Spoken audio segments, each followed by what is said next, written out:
Welcome to a world where we'll live twice as long, age half as fast, holiday in space, fly to work in cars, grow our own spare body parts, and have our lives run for us by robots and computers. Welcome to the 21st century and this landmark program ushering in a new era of 60 Minutes. Tonight, you can be part of this exciting technological future as we simulcast this program on the internet. As this icon appears through the program, it's your opportunity to interact with the expert on the screen, cross to websites or access extended interviews. The address is 9msn.com.au, then you go to the 60 Minutes site. This is no science fiction scenario we ask you to be part of tonight. It is the future, as predicted by a collection of the world's leading visionaries. Astonishing, yes. But if there's one thing to be learned from the 20th century, it's that we should greet the 21st, knowing that almost anything is possible.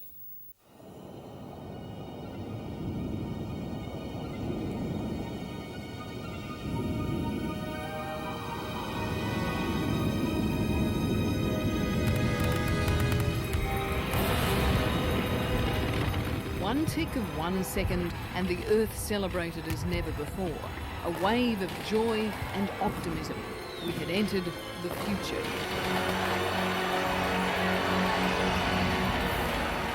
I think within a matter of a few years, young mothers will come home from the hospital with a genetic map of their children. And it'll be scary. For some of them, it'll say, you know, your daughter has a 50% chance of developing breast cancer between 35 and 50 because of this genetic problem. But it'll also, if you do these 10 things from birth, you can cut the odds down to 10%. This will be one of the great advances of this age, understanding our DNA. By 2002, the Human Genome Project will have mapped the very blueprint of life, opening the way for unimaginable medical advances. The next stage will be to work out what it does, whether this group here makes a kidney or a heart or a pancreas or a brain, and years after that, use that information to repair your kidney, your pancreas, your heart, your brain.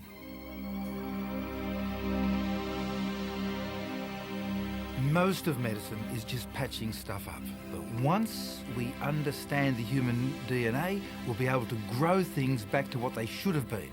We'll be able to do not just a patch-up, but a full-on permanent repair that will be indistinguishable from original. So in 30 years' time, if someone said to me, you've got liver cancer, what I'd say, no problem, I'm not concerned. Because you would drink a virus that would shrivel away the cancers and the liver, and at the same time grow a disease-free liver in the same spot. That's what I want. Yes. Make it good. In the last century, sewing a hand back onto an arm was considered amazing. How much better in this new one to just tweak the right DNA and make severed limbs regrow? It is possible, as is the prospect of paralysed people walking again. In 10 years, a paralysed person could walk again? 15 years, Christopher Reeve will be doing another Superman movie. The key is stem cells, basic building blocks which formed in our first hours in the womb and went on to become every cell in our body: hair cells, skin cells, heart cells and nerve cells. We can get those stem cells and tickle them into growing again, with the instruction that they grow into nerve cells and muscle cells, and so they make connections up into your brain and down into your arms and legs, so that when your brain says move arms and legs, the arms and legs move.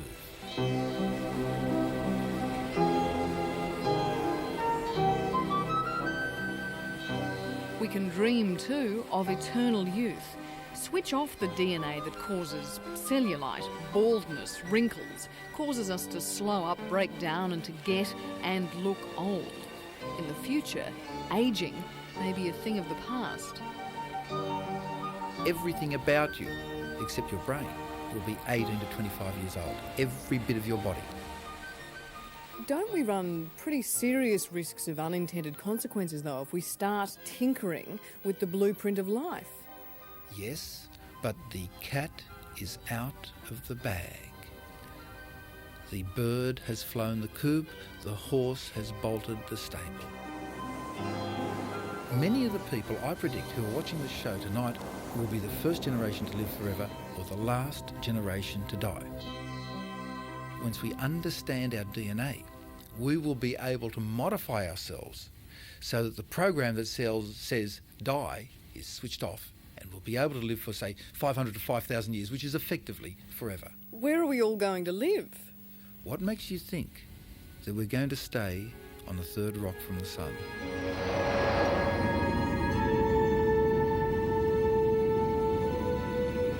I think we will go into outer space, and at some time in the next century, I think there will be large permanent platforms sustaining life in outer space that will basically be jumping off places to distant planets. One of the ideas I'm most keen on, though, is the space elevator, and that is literally an elevator from the Earth's surface, probably from the equator, up to the satellite fixed in stationary orbit, which I'm pleased to say many people are now calling the Clarke orbit, 26,000 miles above the equator. And then when we have such an elevator, we can go into space for about $100 worth of electricity just by taking the elevator up. And a round journey costs only about $20 because you get the electricity back on the way down again. Arthur C. Clarke's epic 2001 foresaw space travel. He also dreamed up Star Trek and the rise and rise of the computer. Open the pod bay doors, Hal. I'm sorry, Dave. I'm afraid I can't do that. At 82, he is still imagining about life on Mars, human life. Eventually there will be Martians, of course descended from us, who would look down on the on the old world and think it's a noisy, smelly place where everybody weighs 3 times as much as they do on our on our world.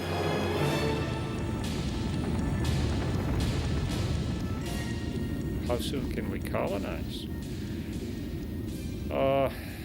Probably 40 to 50 years at the earliest. In 40 to 50 years, we could have a colony on Mars? Perhaps even sooner if some of the more revolutionary technologies pan out. This is a shape memory alloy. It's a nickel titanium alloy. It's in one of these smart materials that remembers its shape. This material in pack that I have in my hand was designed to remember a straight, flat shape. So if I deform it like this, for example, where I run it around my fingers like this, and I light it with this lighter, it will go back to its originally straight shape, as you can see. New technologies will revolutionise transport here on Earth too. What's red has 3 wheels and propellers. A flying car. A ridiculous idea? Well, the engine's being tested, and in 2 months' time, this little red wagon will be flying. Really flying. It goes 400 miles an hour in the air. It probably goes comfortably, 30 miles an hour on the street to get from one point to another. You wouldn't want to take it on a freeway particularly. Why go on a freeway if you can fly? A computer-controlled air network will guide the flying car to your chosen destination. And at just $64,599 for your basic model, even NASA is convinced.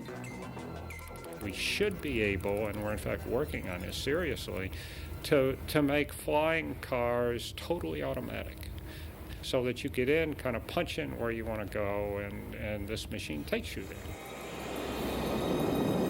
Or try the next generation supersonic passenger jet, Sydney to London in half the time. And by the way, there's no front windows in the cockpit.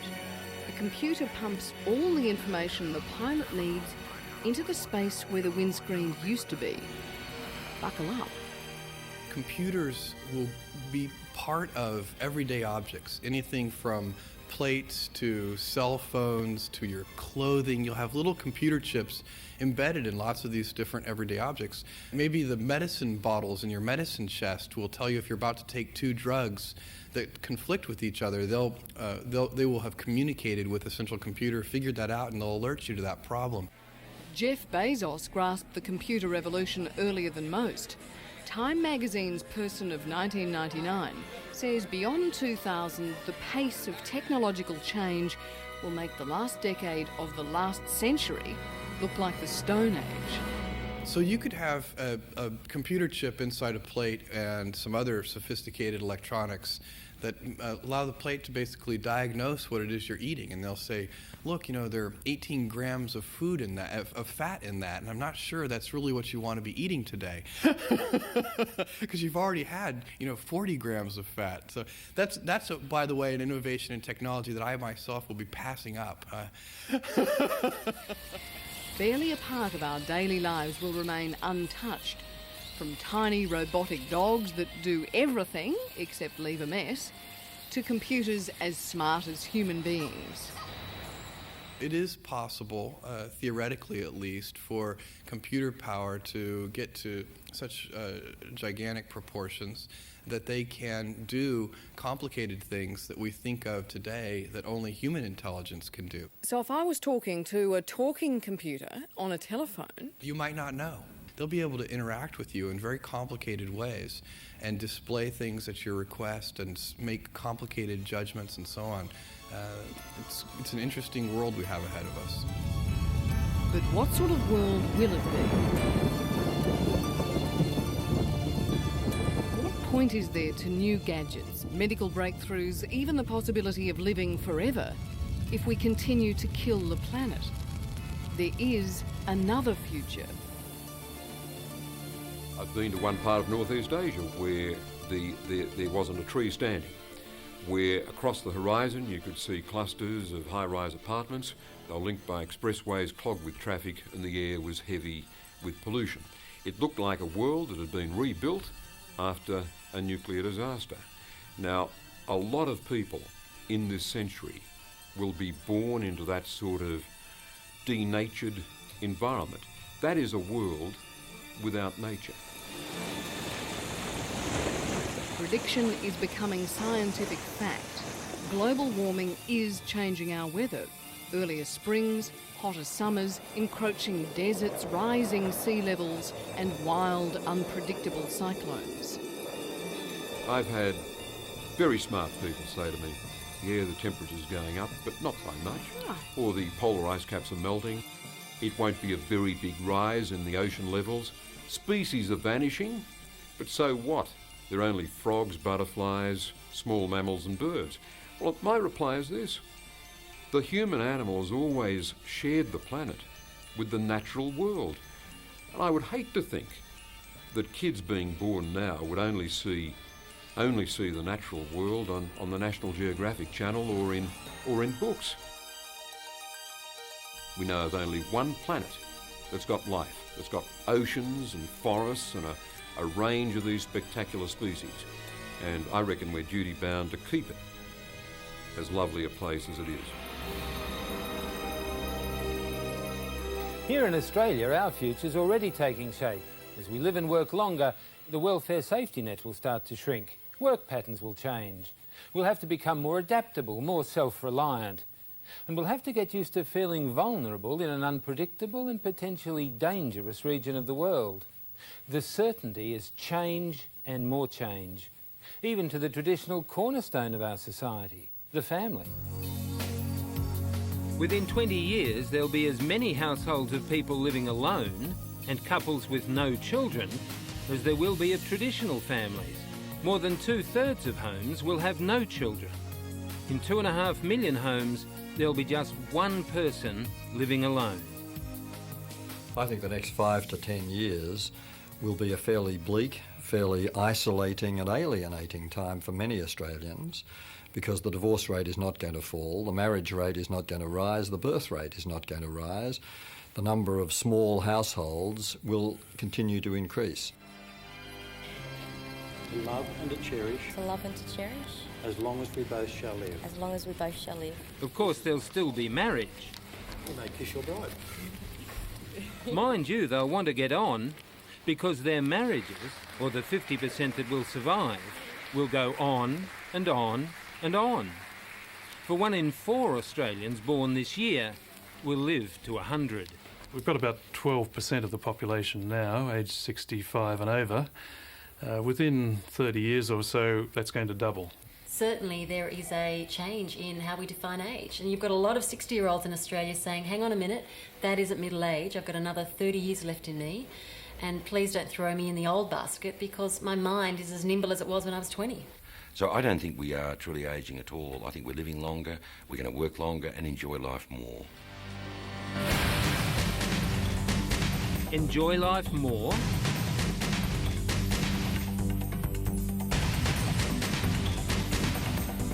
For many, that future seems an impossible dream.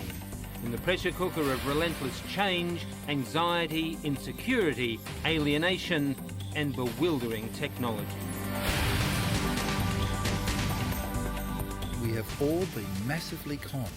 Firstly, there was the promise of the paperless office. Mate, that is just about as likely as the bloody paperless toilet. Secondly, we were all promised more leisure time, with so much leisure time that we'd have to have universities that teach us how to go and have our leisure. What's happened?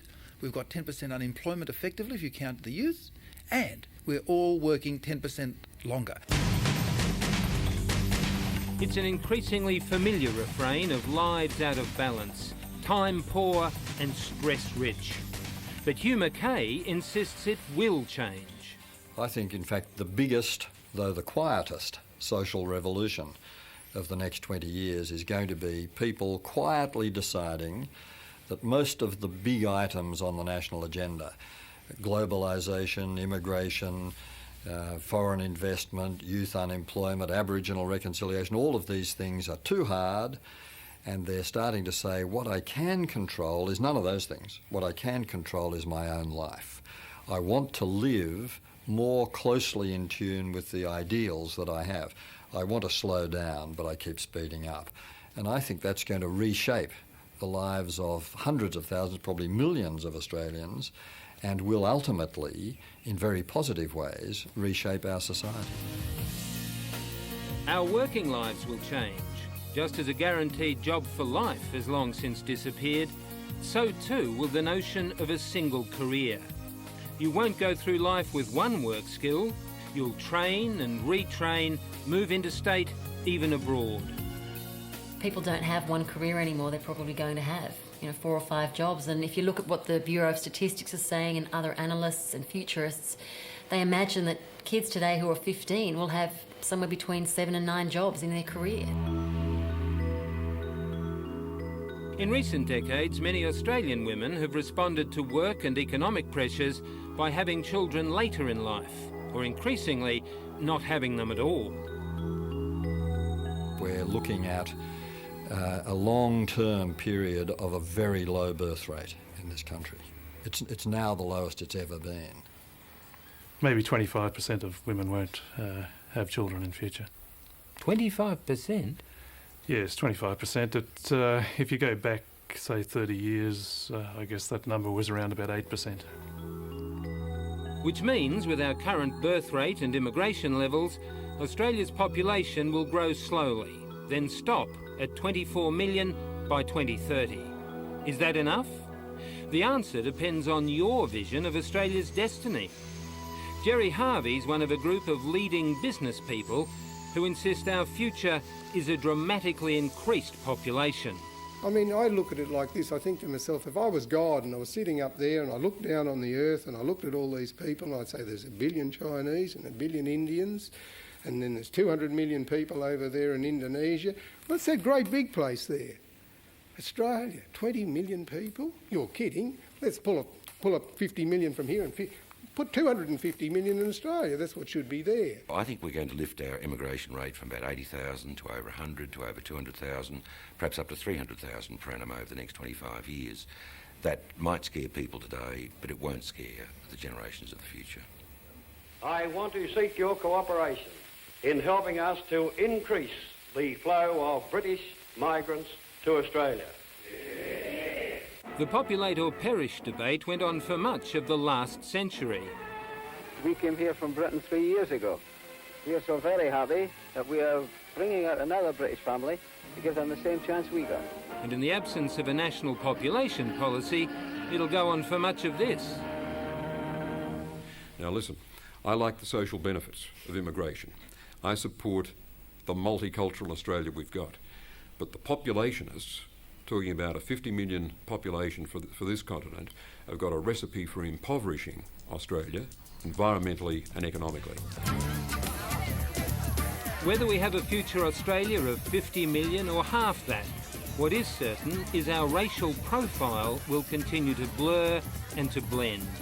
Inevitably, the face of Australia this century will change.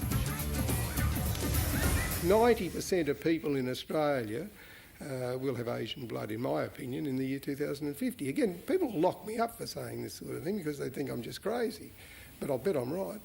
We are definitely getting more Eurasian, and my view is that that is inevitable in the longer term, that we will be a Eurasian country.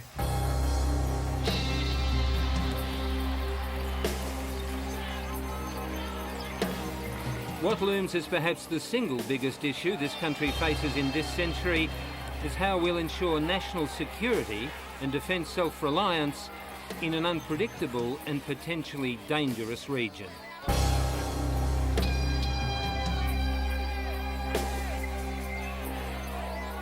There are three key danger spots. The first one is what I call the arc of instability to our north. 200 million Indonesians. Will they become democratic and stable, or will they split up like Yugoslavia and maybe be dominated by an Islamic and a military regime? We've also got a weak Papua New Guinea and small islands to our east, and a New Zealand that's becoming more of a military liability than an ally.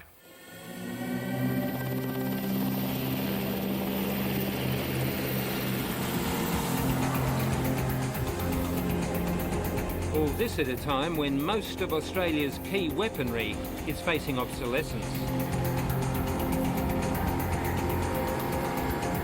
Between now and 2020, where we will have to replace the F-111s, the F-18s, the frigates, refurbish the submarines, buy new P-3 Orion aircraft, replace nearly every piece of army equipment, and replace nearly all our helicopters, the bill between now and 2020 is somewhere between, wait for it, $80 to $100 billion.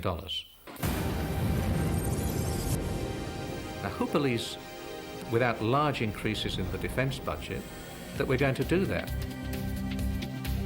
Australia will still shelter under Uncle Sam's nuclear umbrella, but in reality, we'll be more isolated than ever. For the Americans, we'll be preoccupied by North Asia. There's a clear risk of war between China and Taiwan, North and South Korea, India and Pakistan. The problem for us is the Americans will focus on that part of the world. We will focus, as we must, on our vital interests in a stable Indonesia. And that might lead to some strains in the alliance and us feeling more alone than at any time since the Second World War.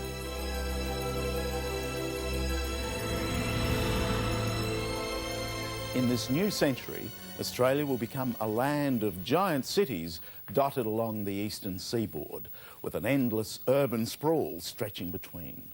The average home will be worth well over $1 million and be wired with computer-linked microphones and sensors. And here, in this wide brown land of ours, we'll be crammed into vast suburbs in bigger, grander houses, but the blocks of land will get smaller and smaller.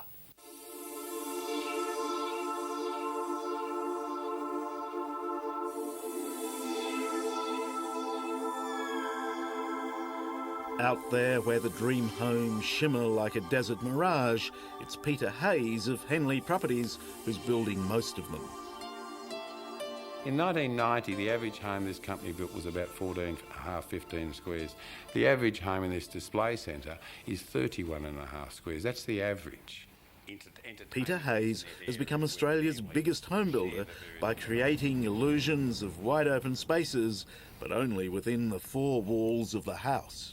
And it's not really the house we're paying for, is it? It's the land. It's the land that's in short supply. Far from creating a world of isolation, he sees these new developments bubbling with life. People are going to work from home. It doesn't mean you're going to get up at 9 o'clock in the morning, walk into your study and close the door. But it does mean that people are going to spend a significant amount of the time working from home and mixing back into their communities. Good morning, Jennifer. Time to wake up. It's 6:30 a.m. Would you like the news headlines, your diary, or perhaps the weather? Oh, read weather. In the house of the future, it's what, rather than who, will rule the roost. It seems the appliances are already battling it out for supremacy. Good morning, Josh.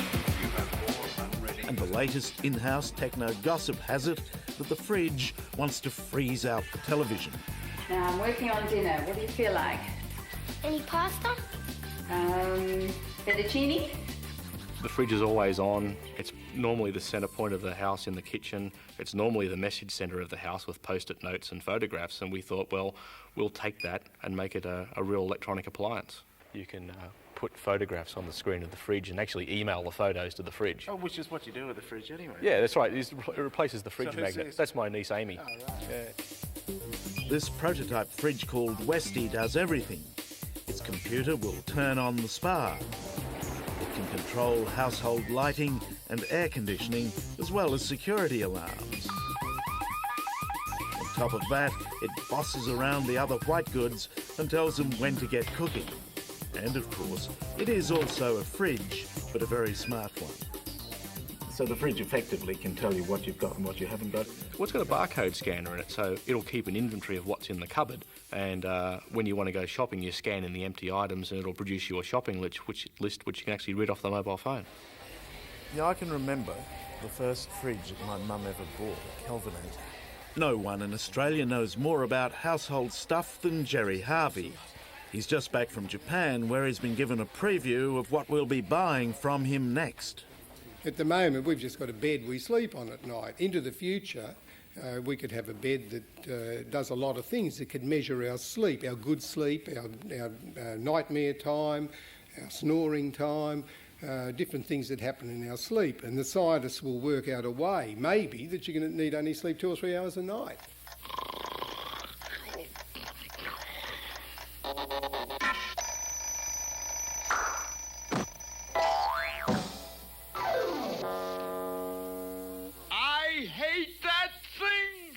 Techno houses, gee-whiz furniture and smart appliances. It's all only what the Jetsons promised us 30 years ago.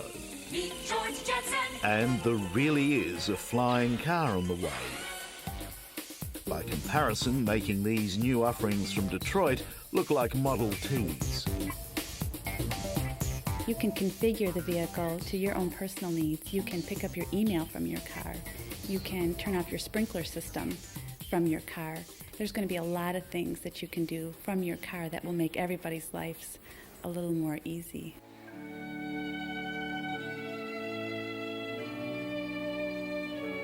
Never before has materialism offered so much, yet spiritually we enter the 21st century in a state of disbelief. Deepak Chopra, what are the mainstream churches going to do with all that expensive real estate that they own in the main cities of the world if people aren't going? I think they're going to slowly become extinct. You know, they're like dinosaurs right now, and if you're not useful anymore, then you have the risk of extinction. That's what's going to happen.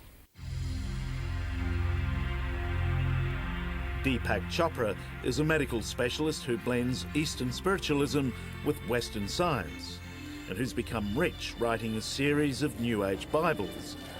He joins us, as you would expect, from California. In the 21st century, do you think that it will be spiritually okay to be rich? To have money, to be rich, to have wealth, there's nothing wrong with it. Nature is lavish in her abundance, almost extravagantly wasteful in her wealth. In every seed, there's the promise of thousands of forests. So when we finally understand the mind of God, we'll realize that it is one where there is wealth consciousness.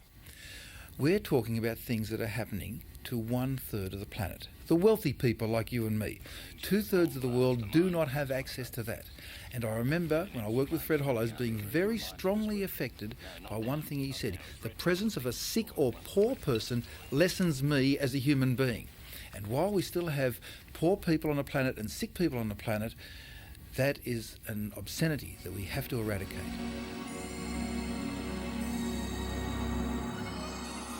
Sometime in the future, we may have to confront a cosmic reality in which even our most noble human aspirations amount to nothing.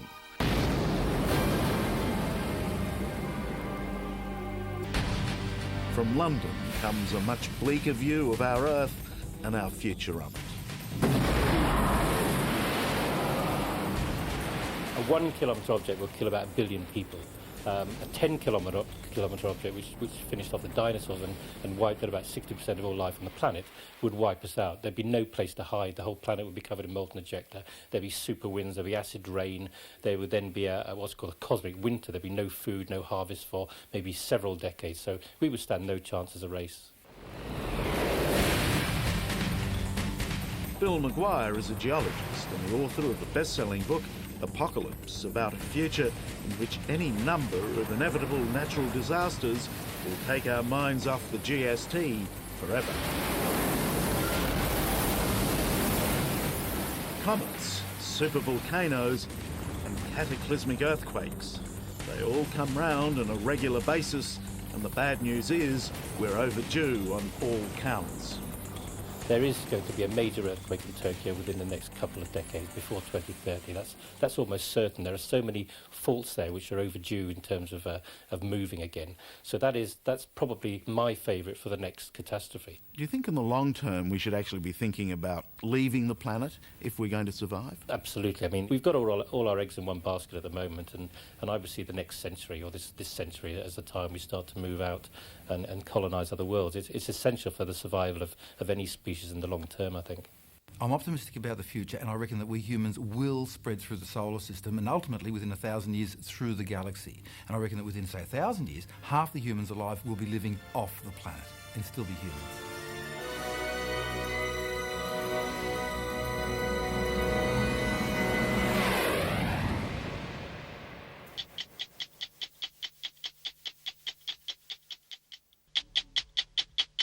Hello, I'm Tara Brown. Thanks for watching 60 Minutes Australia. Subscribe to our channel now for brand new stories and exclusive clips every week. And don't miss out on our extra minutes, segments and full episodes of 60 Minutes on 9now.com.au and the 9Now app.